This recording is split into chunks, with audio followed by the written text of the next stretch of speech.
All right, what's going on, you guys? It's your boy 3Stickity Stacks representing TKOG, and today I'm showing you guys that super hot fire. I'm showcasing you guys the first take of White Forest on this channel. I actually originally built it as a Runic Centurion 60 card variant. This was probably like 4-ish months ago, and messed around with a lot of different variants and pretty much hadn't got to showcasing it on the channel, but it's like literally my favorite fun deck, and it's in my top 3. Well, it's really top 4 because this format for me, the decks that I have continually just found the most enthusiasm and enjoyment out of playing was definitely Memento, Malice, Blue Eyes, and also White Forest. And I think out of all 4 of those decks, this deck is just by far, hands down, without even any competition, the coolest and the funnest. The lore behind it is really sick. If you guys study the lore and the story behind this deck, the artwork, you'll love this deck even more. Dude, it's just waifu season, bro. Honestly, it really has been, bro. Like, dude, I've been eating good waifus for years now, bro. This deck is pretty crazy. There is a ton of different variations to it, and a lot of nuance to how it can be built. And honestly, because it can be built so many different ways, that's what makes it, you just never get bored with this deck.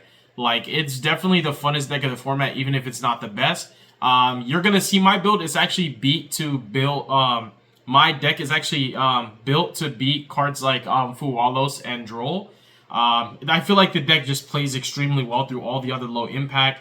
I also modified my ratio so that I can beat Ash more frequently, because I just felt like losing to an Ash on an LZ, it just feels terrible. Like, it actually just feels disgusting. It just shouldn't be happening. So you guys are going to see some things in this build that seem a little controversial, but it's because I identify my weaknesses and what I lose to, and I play around them. To the composition of my main deck, I have secured that bag, bro, to make sure that I'm not losing to the cards that I actually expect to see more frequently. So if you like this kind of content, don't forget to like my channel, like this video up, run a comment, help it feed into the algorithm, and don't forget to subscribe. Press that button right now. It's free. It's easy. I'll wait. Do it now. All right. Thank you, guys. So without further ado, let's go ahead and get into the list. We're going to start off with the engine. So I'm rocking 3 copies of LZ. She's that girl. My favorite actual artwork out of all the White Forest is definitely Sylvie. Sylvie is actually that girl. This is the best starter in the deck. This is a 1-card combo. It actually is probably my least favorite 1-card combo because of how heavily it plays into all the cards that I naturally am able to beat. But this deck is really starving for 1-card combos, so the fact that we even have one is just really, really nice. Post Alliance Insight, we actually get more 1-card combos, which is even better. I also maximize on a Stellar. I know a lot of people either play one of this or none sometimes, which actually just blows my mind, bro. But unfortunately, we're in a format where Droll is really, really prevalent. So where a Stellar shines over LZ is it actually beats Droll better. It actually plays into Droll cleaner. In addition to that, I'm lacking in starters. This deck just doesn't have enough starters to be played, like, even as a pure variant. Diabellstar is the same. It's like, people have this crazy logic, right? People like play like a Stellar, but then max out on like the redundancy of playing like 3 Wanted, 3 Diabellstar. And while Diabellstar can be used as like an extender, it's the same concept, right? You summon Diabellstar by sacrificing an extra card and you eat another hand trap, and it's like, it's the same thing. This deck, you just have to embrace the aspect of this deck that it's just going to be a card hungry deck, and it'll pay you back for it later, bro. So just understand, like, whatever you get to a Stellar, she's only borrowing it, she's going to give it back to you.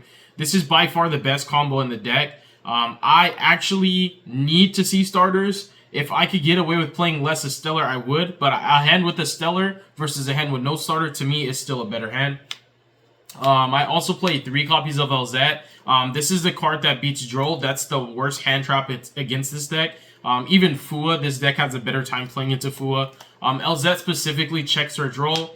You have to play 3. This is also how you beat hand traps on your low impact hand traps on like Sylvie. Also, it helps to prioritize the 2-card interaction with the discard that I like to do when playing around Droll. I like to normal summon Sylvie, no effect, and then summon out my LZ, and then sync off into Roselia and trigger both LZ and Roselia, and add whatever I need, whether it's like woes and adding like a copy of like Wanted, so I can chain the Wanted to the Droll if they hit me with Droll on Resolution or whatever I'm missing, the quick play, to have some Guardian Chimera plays on my opponent's turn. This card being at 3 is how you beat all the hand traps. It helps you to play into boards and break boards with Engine. You shouldn't be playing less because Droll's just too prominent. I know people are like really weird and they'll like cut these. The reason why these ratios are so high, if Droll wasn't such a good card against this deck, I would honestly debatably say you could put in other cards, but you need to actually be able to beat non-Engine with Engine, in my opinion, and there's no other way right now than maximizing on these. A Stellar into Sylvie actually will net you, and I typically, off my Sylvie searches, because I'm always subconsciously playing around Droll, is I grab Woes anyway, so I grab Woes, and if they Droll me there, I'm fine, because I have Wolves for follow-up, and what I have is like a crazy play on my opponent's turn, because I can like make an SP or pass, or if I'm fortunate enough to open LZ on top of the Stellar, like a Stellar discard and LZ will allow you to still get back into Diabell and add back whatever you discarded while you're playing under Droll. So you'll have Woes plus the Diabells under Droll, which is really, really strong. And you can actually Woes into the Roselia in your opponent's draw phase. And you can grab yourself follow-up off of the LZ, searching like a Wanted, and you could search an Effect Veiler, and you have Diabell to put out the Book of Eclipse. Dude, I could teach a masterclass on this deck. I've been playing this deck so religiously. There's so many people that just play this deck wrong. They just play very greedy, like they play heavy combo, like just I'd rather play more of these than like actually put in like the toy box cards, as crazy as that sounds. Because this is just what allows you to play under Nib, to beat Droll, cards that help you to check Fua, and this card by itself actually beats 2 hand traps every time. You're just going to be using its effect to fuse. That's always going to eat an Imperm or Veiler, or they have no choice. Otherwise, you summon Sylvie, the Sylvia, which is going to beat the next hand trap and force them to have another. And then you can still just sync off with it anyways, and then just grab yourself like a Wanted or Deception. So this card always just eats. This is a really crazy card. You need to play 3. You have to. And then another thing that's really controversial that people are just not going to understand is the 3 copies of Tells. You actually need really good discards in this deck. Not only to, this is like not specifically about Droll, but this is about low impact. Like my LZ and my Stellar should be playing through a hand trap by themselves every time. So like if I summon a Stellar, pitch this for cost and eat an Imperm or an Ash, then I'm going to be able to play through it because of Tells in like a discard. I'll be able to get into Roselia. And with this deck, if you get to a level 6 Synchro, you're definitely just winning on the spot. There's just like, it's literally like a name plus a Bistio playing Malice. Like, once you get your Synchro, like, it's like your opponent will not... People don't even know how to hand trap this deck correctly. They always Ash, like, the low bodies, like the little guys. Like, if you don't hold your Ash and I make a Synchro, your effect negation hand trap's getting played through because I could just chain Sylvia or Rusia Engrave and then just dodge it and just get... It's free. So this is maximized at 3 as well because LZ and Stellar should never lose to 1 hand trap. You guys just... I'll help you guys to get better at this deck, but honestly, like, there's no reason why you should commit 2 cards and lose to 1 hand trap. You need to play this card at 3. There's no ifs, ands, or buts about it. The same with all these. These ratios matter because, like, you need to be able to beat non-Engine. With Engine, you can play Fiendsmith cards, that's fine. Engraver's still going to lose to Droll. Like, it's okay. Just admit it. Like, it's still going to lose to Droll. But this, if I go LZ, pitch this, and I get Ashed, which is the only hand trap that really works against LZ, because you typically start with LZ as your first action to also play around Impulse, so you don't control cards. She gets hit with Ash, that's the only thing that matters. You can set this, you can normal the LZ, and then flip this and grab yourself a Rusia or an LZ Azamina and just keep playing. Same thing with the Stellar, you pitch this for cost, it gets met with an Ash or an Impermanence, whatever they want to do. You can still activate this, grab yourself an LZ or a Rusia, and keep playing after that. That's why this card has to be maximized. This also is really, really strong with your weaker hands, where you will be actually going into the LZ and eating an Ash and summoning a Diabell Star and eating an Impermanence and then flipping this, and you'll still be able to play. So you really need to maximize on all the quality engine cards. I play the 1 Rusia. This card I used to play at 3 in the Runic build. I still like it. You still need it for like Bagooska lines, but with Chorozo, it's a lot easier to get into Bagooska with this deck because Bagooska is one of my main inboard pieces. Like my boards are just like SP, Sylvia, Diabell plus Bagooska. That's like probably my go-to board. And if I get hand trap, my half boards are normally Bagooska, Diabell, or Sylvie, Bagooska, Diabell. Like it's always gonna be Diabell plus Bagooska plus something else. Like, and sometimes I don't get that lucky and I end on like literally Baguska SP or like Baguska Sylvie, but I always have back rows to actually just insulate my board. So this is all like the crazy engine that you need to play. I also played the 3 copy of Wanted, the 2 Diabelle, and then the 1 Deception. I originally was playing 1 Witch. I actually bumped her up to 2 because of the Bystials. It's just Bystial heavy format. I do think that Witch is similar card to a Stellar in the sense that it takes multiple. Like, actually, the Witch combo would literally eat. It's a 3-card combo, basically. It's actually like, people are just, it's copium, bro. It's actually a 3-card combo, bro. Like, you literally need the card to send for Witch. You need to be able to have the, like, the economics to be able to have the discard plus the extra bot. Bro, it's just, it's a good combo, but honestly, like, it literally, it's crazy. Like, it's actually crazy. It just takes too much. This is just a card-hungry deck. So, Diabelle Star is a little bit better than, like, a Stellar in the sense that it can be used as an extender, and a Stellar is always in the same place. She's a starter only. But I will say that this engine actually is necessary in this deck. I've tried to cut it to lower ratios because it does play so much harder into, like, all the cards that my deck naturally should be beating. And I have an easier way to get to Deception, which is just through Synchro Summoning with LZ and grabbing the Witch later as an extender as opposed to a starter. So I like her being the context of, like, this card always being an extender, but sometimes you need her to be a starter, and that's why I feel like this is still valuable, and it's why I actually bumped the engine back up as far as ratios. So that's all of, like, the gas. Next up is going to be the engine requirements, which is the Hollowed. The Sinful Spoils, which is actually really, really crazy. This card, because it's both, it's so dual purpose. It's actually one of the best cards in the deck. I like Apes a lot. I think this is literally, like, this deck's inboard is literally the Ryziel Slayer. Like, you can just bounce their inherent summons, like 2, 3, 4 bounces off of 1 card, and you have infinite Book of Eclipses. So yeah, Ryziel just really has a hard time playing against this deck. And all you really need to do going second is check Detonator. The rest is, like, really easy to deal with.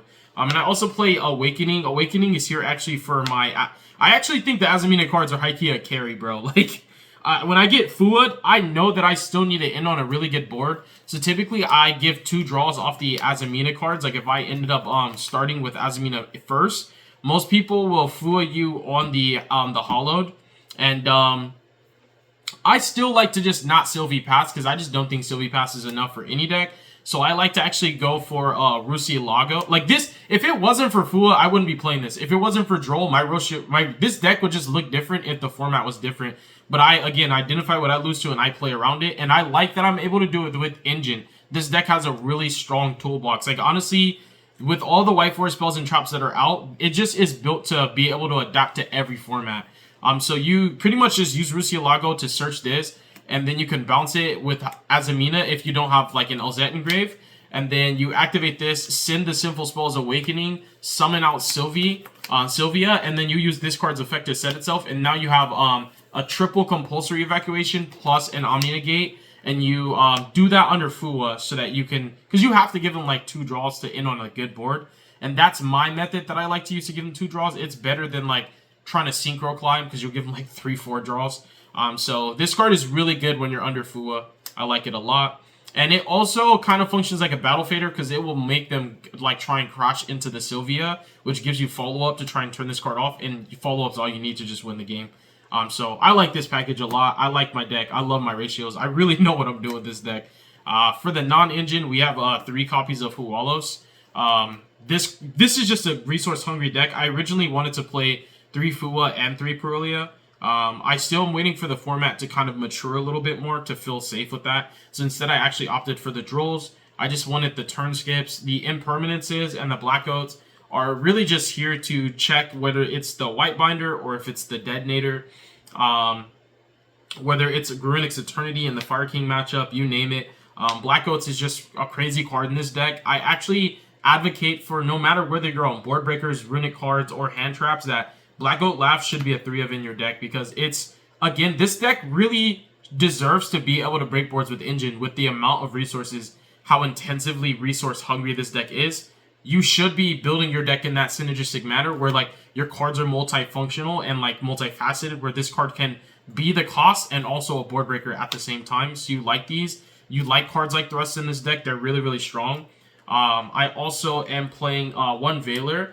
Veiler is actually here because I do have a couple matchups where the Book of Eclipse is not that great. And then I also have inboards where it's redundant to have Woes plus Diabell because my target for Diabell is always going to be the Sylvie. So I actually use the Woes to do something really cool, and I do it on draw phase.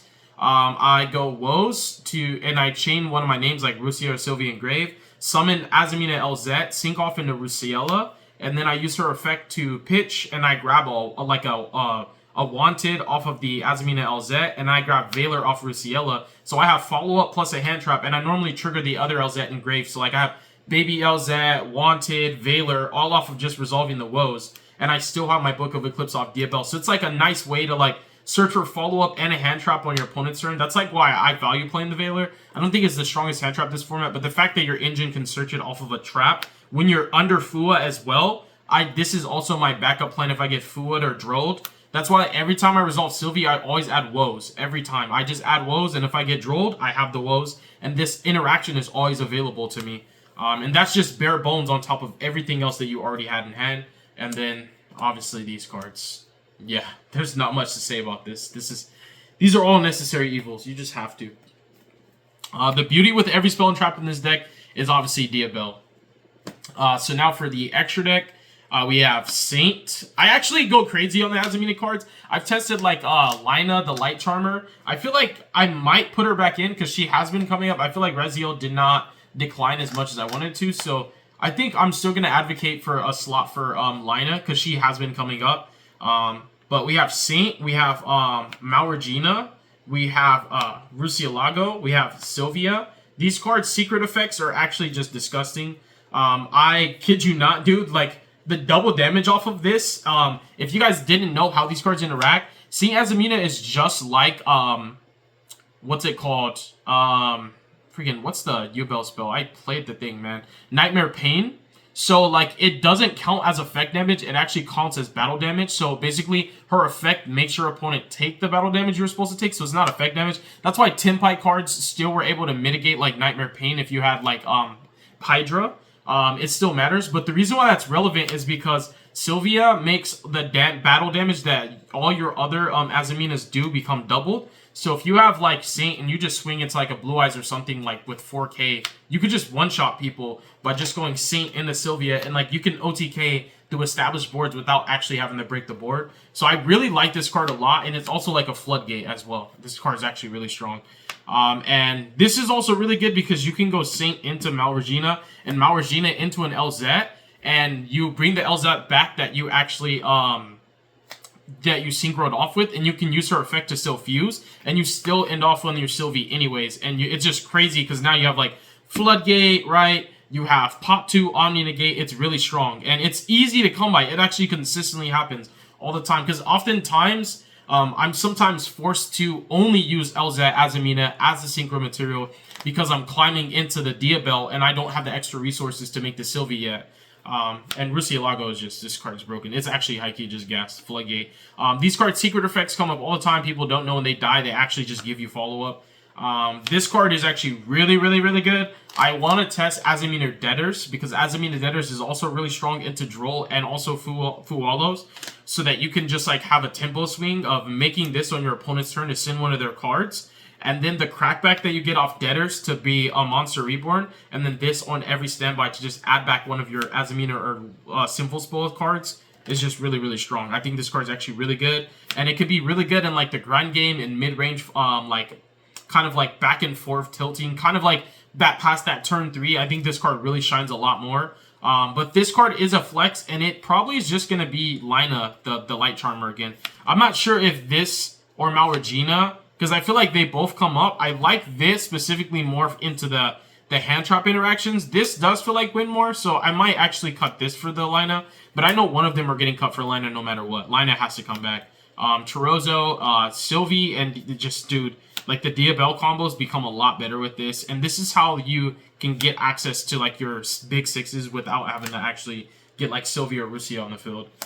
We have Chimera for the quick play. Your inboards are just crazy, bro. This deck is like FTK. Chaos Angel, we have Diabell, the two girls. Don't forget about their secret effects. the buff, the double damage, like the protection from destruction, everything, it all comes up, dude. Like, there's so many cool OTKs this deck has that just come out of nowhere that people just aren't ready for. And it doesn't need, like, Axis Kotak or anything. You double down on, like, Sylvie and Rusia, whether it's their Synchro version or their Azamina forms. Because these are just their dark forms. But yeah, I really like this deck, bro. It's really good. It acts like a crazy good Raziel matchup. It actually is really decent into the Malice board. It just depends whether or not you drew, like, one of your blowout cards. But if you open, like, Black Goat Laughs, like, you're actually chilling because the GW is not going to do anything at all. They're not going to be able to White Binder into Cryptor and get into MTP07. So, like, Black Goat Laughs just bodies, like, both Raziel and Malice. It's really strong. We have Cross Sheeps. This is Diabell, how Diabell becomes, like, the full combo that you need it to be. SP Little Knight, I make this card all the time. It's always part of my inboards. And then Baguska, because this card is just, bro, like, it used to be Dweller. I was just ending on Dweller every time, but now I just blind Baguska and then Typhon. This card is just a meta call right now. So yeah, that's pretty much the deck profile. I think as far as siding, the only card that is mandatory and everything else can be like free, kind of like, you can definitely freestyle with it. You need to play 3 Gravity Collapse. There's nobody that's changing my mind. Like, this is the biggest perk to playing a deck like this and Blue Eyes, is that they both get to play this disgustingly good card. Like, Blue Eyes can make Spirit under 5 summons and just, dude, this card is literally just Heat Wave. It's Heat Wave as a counter trap. It's a turn skip, and you just OTK on the crackback. There's nothing they can do. So yeah, this, you have to side 3 of this. And with the amount of draw power you have, you're gonna see it. And once you resolve 1, the game's over because you infinitely loop this with Diabell. So this is kind of like the infinite Tsukiyomi. I'm putting you guys on the goo, bro. Nobody knows about this, bro. They're not playing this in White Forest, bro. So thank you so much for watching the video. I appreciate you guys. Be safe. Definitely look forward to more content and combos and duels. All of that. I really love this deck a lot. I'm really nice with it. Appreciate you guys. Deuces.